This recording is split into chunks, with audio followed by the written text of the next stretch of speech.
Would you give me a drink?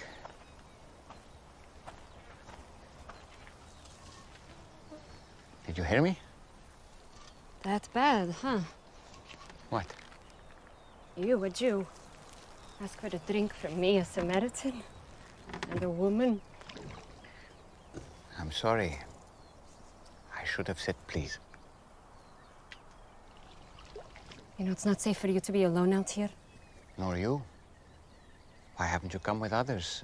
And why so late in the day? Don't women come to the wells in the cool of the morning? Yeah, well, none of them will be seen with me, so I have to come out now, in the heat, as you have so kindly reminded me. Why won't they be seen with you? Long story. I'd still like a drink of water if you can spare it. A parched throat will do. Aren't I unclean to you? Won't you be defiled by this vessel? Maybe some of my people say that about your women, but I don't. Yeah? And what do you say? I say if you knew who I am, you'd be asking me for a drink. Really? And I would give you living water. Would. Except that you have nothing to draw water with, and this is a deep well. Besides, what do you need from me if you have your own supply of living water? Long story. But Jewish water is better than Samaritan water.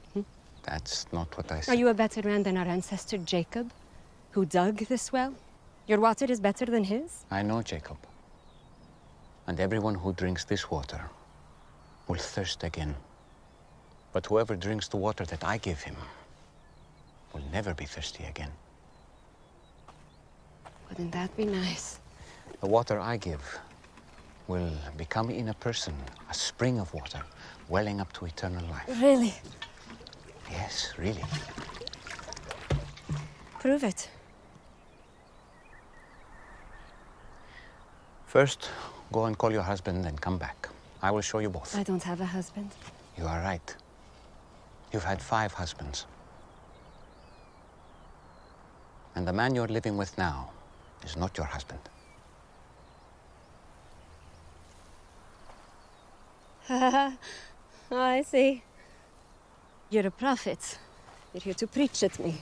No. Usually the one good thing about coming here alone is I can escape being condemned. I'm not here to condemn you. I've made mistakes. Too many. But it's men like you who have made it impossible for me to do anything about it. How? Our ancestors worshipped on this mountain. But you Jews insist Jerusalem is the only place for true worship. They say that because the temple is there.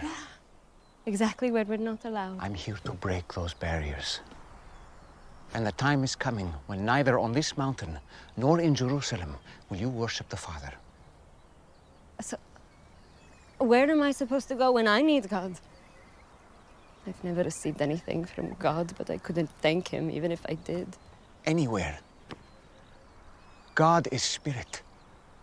And the time is coming and is now here that it won't matter where you worship, but only that you do it in spirit and truth. Heart and mind, that is the kind of worshiper he's looking for. It won't matter where you're from or what you've done.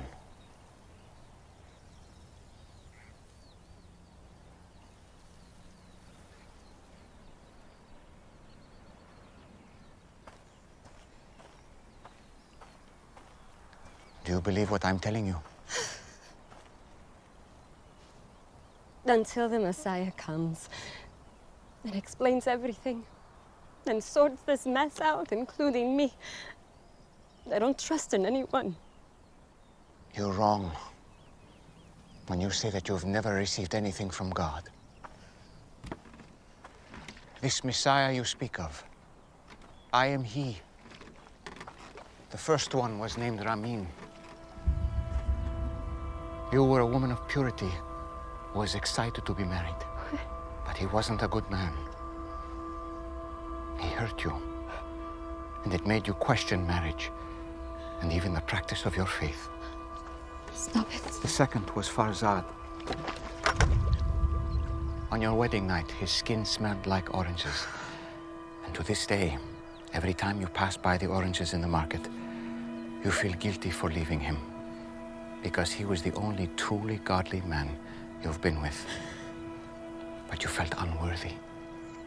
Why are you doing this? I have not revealed myself to the public as the Messiah. You are the first. It would be good if you believed me.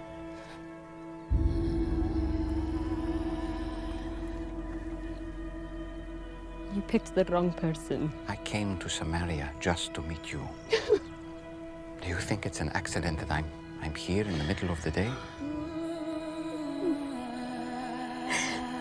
I am rejected by others. I know. But not by the Messiah.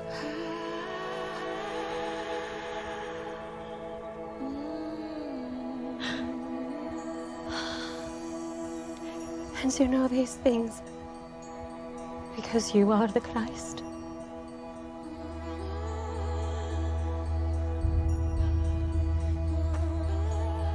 I'm going to tell everyone. I was counting on it. Spirit and truth. Spirit and truth. It won't be all about mountains or temples. Soon, just the heart. You promise. I promise. This man told me everything I've done. Oh, he must be the Christ!